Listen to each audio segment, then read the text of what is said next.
gaishe ku a cikin sunan Yesu almasihu wanda ya mutu sabili da zunubanmu. Za mu ci gaba da bincikenmu kamar da muka yi bincike kwanakin baya akan faɗiwan mutum. Har yanzu za mu ci gaba, za mu duba karatunmu na yau a cikin Romawa Sura 5. Za mu fara karatu daga aya 12. Ya ce, saboda haka, kamar yadda zunubi ya shigo duniya ta wurin mutum daya, mutuwa kuwa ta wurin zunubi.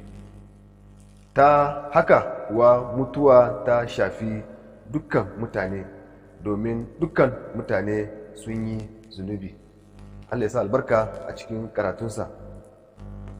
Za mu duba shigowan zunubi ta wurin mutum daya. Kamar da muka yi karatu a cikin farawa Sura 3, muka gane akan cewa faɗiwan Adamu da Hawwawu shi ya jawo zunubi zuwa cikin duniya. Haka nan za mu duba a cikin farawa Sura 3 aya 19.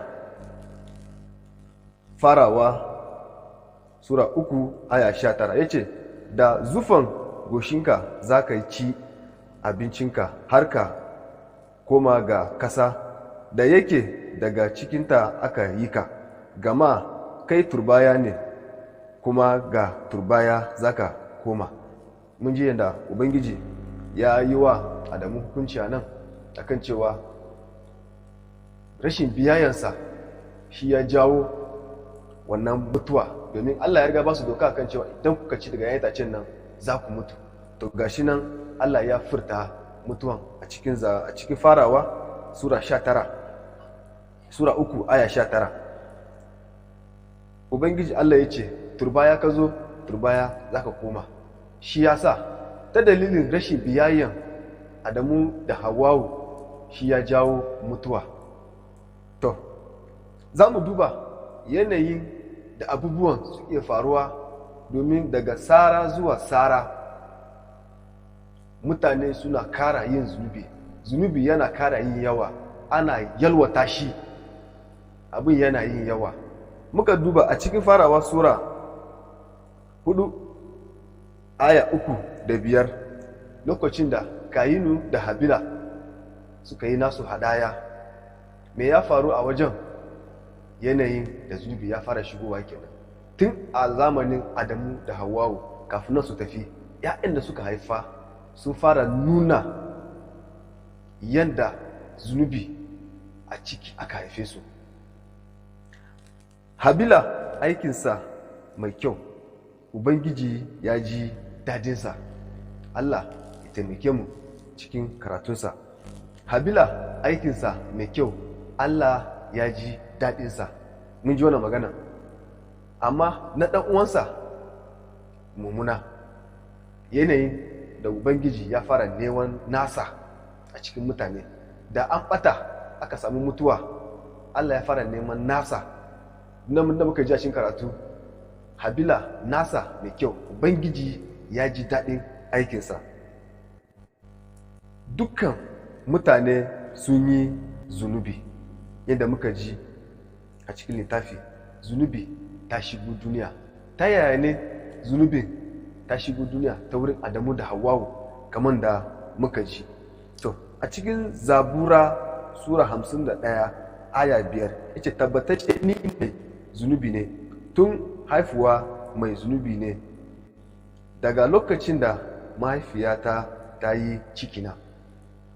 Kamar yadda muka sani, zunubi shi ɗin yana cikin mutum, ya zama masa tushi ne a cikin mutum.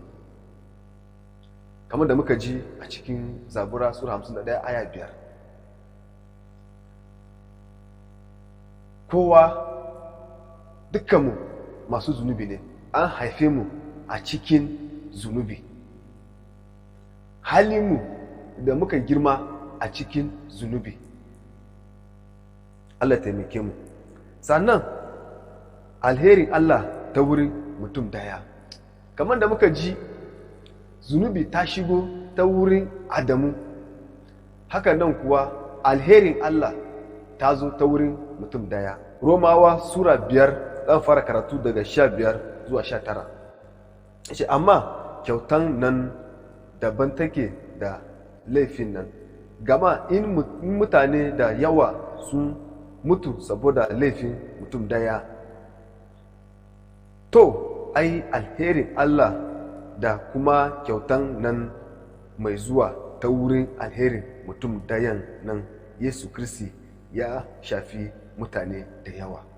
Kamar yadda zunubi ta shigo duniya ta wurin mutum daya, ta wurin Adamu, haka nan alherin Allah ya zo ta wurin mutum daya. 16 ya ce, kyautan Allah kuwa ba kamar sakamakon da ya bi zunubin mutum gudan nan ba ne. Hukunci ya bi zunubi, mutum gudan nan ya kuwa kawo hallaka, amma kyautan da bin laifin masu yawa ta kuwa sa Allah ya gan mu a matsayin marasa laifi.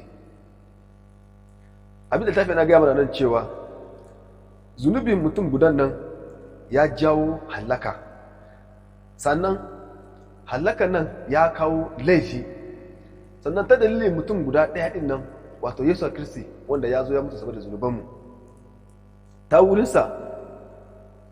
samun ceto ta wurinsa, shi zai sa Allah ya ganka mara laifi.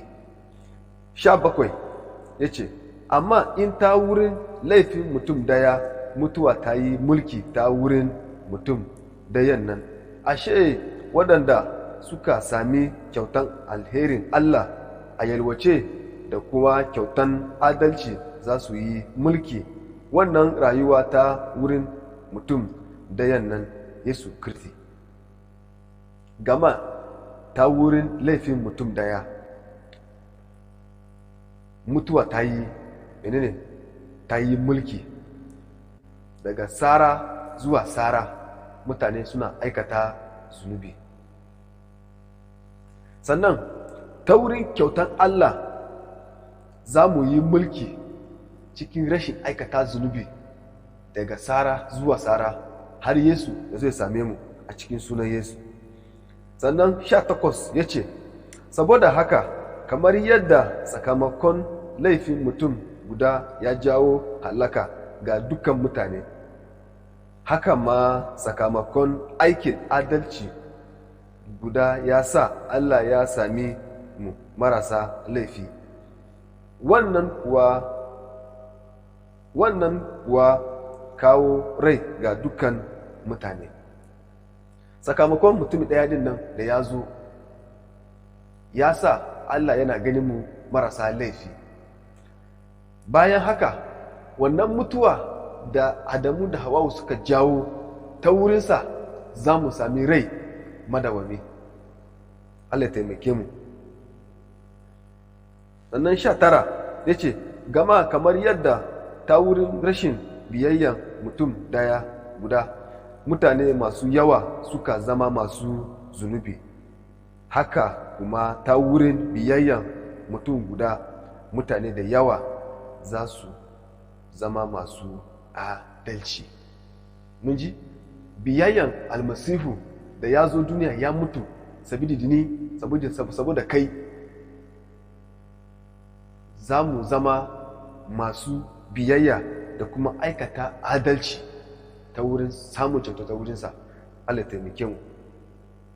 Sannan daga Adamu zuwa yau Allah yana rage shekarun mutane saboda zunuban mutane. In muka tuna a zamanin da mutane sun yi shekaru da dama, muka a cikin farawa, kafin a bar farawa Allah ya rage shekaru. Muka zo zabura, a cikin zabura Allah ya kara rage shekaru. Haka ana ta rage shekaru domin menene? Mugunta ya yawa, zunubi ta yi yawa. Shekara yana zuwa, Allah yana rage shekaru. Allah taimake mu. To, kafin Allah ya sa sunanka a cikin littafin rai, sai ka yi tafiya tare da shi. Me ya faru? Kamar da muka ji Kayinu da Habila aikinsa mai kyau. Haka nan duk waɗanda suka yi tafiya tare da Allah, in ya ce kada a yi sai baka yi ba, in ya ce ka yi sai ka yi, kana tafiya tare da shi, kana biyayya ga maganarsa. Ta haka za a sami rai. Kamar yadda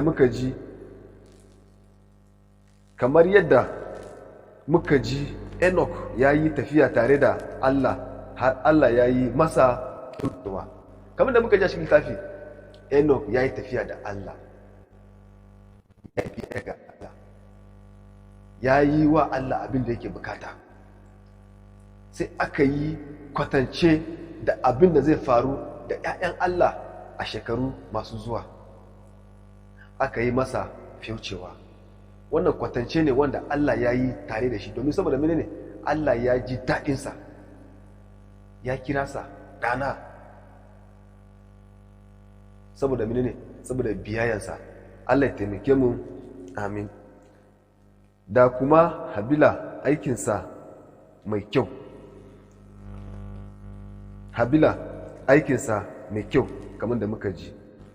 Abin koya a nan shine za mu guji wa mutuwa ta wurin tafiya da Allah da ban gaskiya ga almasihu. Ajigo?